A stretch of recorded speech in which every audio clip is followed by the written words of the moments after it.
now that we're almost settled in our house, I'll name the friends that cannot sup with us beside a fire of turf in this ancient tower, and having talked to some late hour climb up the narrow winding stair to bed, discoverers of forgotten truth or mere companions of my youth. All are in my thoughts tonight, being dead.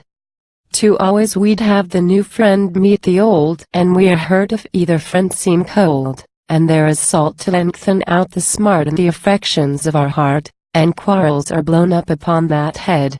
But not a friend that I would bring this night can set us quarreling, for all that come into my mind are dead. 3. Lionel Johnson comes the first to mind, that loved his learning better than mankind, though courteous to the worst. Much falling he brooded upon sanctity, till all his Greek and Latin learning seemed a long blast upon the horn that brought a little nearer to his thought a measureless consummation that he dreamed.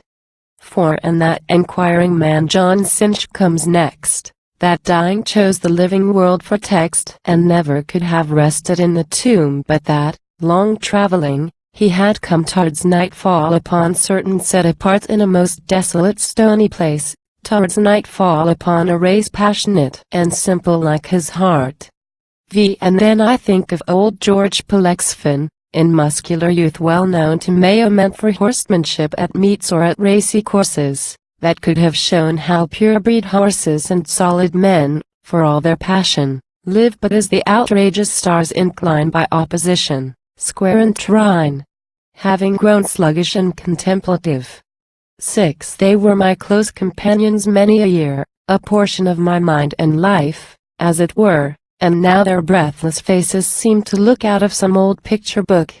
I am accustomed to their lack of breath, but not that my dear friend's dear son, our Sidney and our perfect man, could share in that discourtesy of death.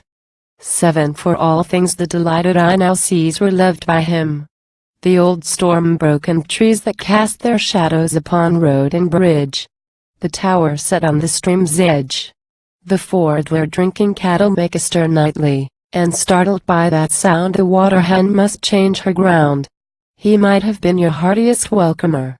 8. When with the Galway foxhounds he would ride from Castle Taylor to the Roxborough side or Azerkelly plain, few kept his pace.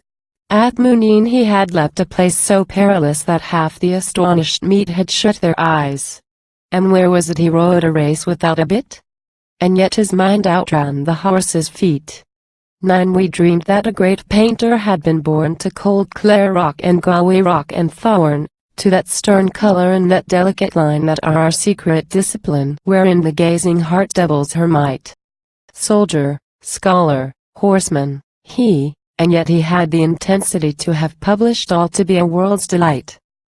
What other could so well have counseled us in all lovely intricacies of a house as he that practiced or that understood all work in metal or in wood, in molded plaster or in carven stone? Soldier, scholar, horseman, he, and all he did done perfectly as though he had but that one trade alone. 11. Some burn damp faggots, others may consume the entire combustible world in one small room as though dried straw, and if we turn about the bare chimney is gone black out because the work had finished in that flare. Soldier, scholar, horseman, he, as 'twere all life's epitome. What made us dream that he could comb grey hair? 12. I had thought, seeing how bitter is that wind that shakes the shutter, to have brought to mind all those that manhood tried, or childhood loved or boyish intellect approved, with some appropriate commentary on each, until imagination brought a fitter welcome. But a thought of that late death took all my heart for speech.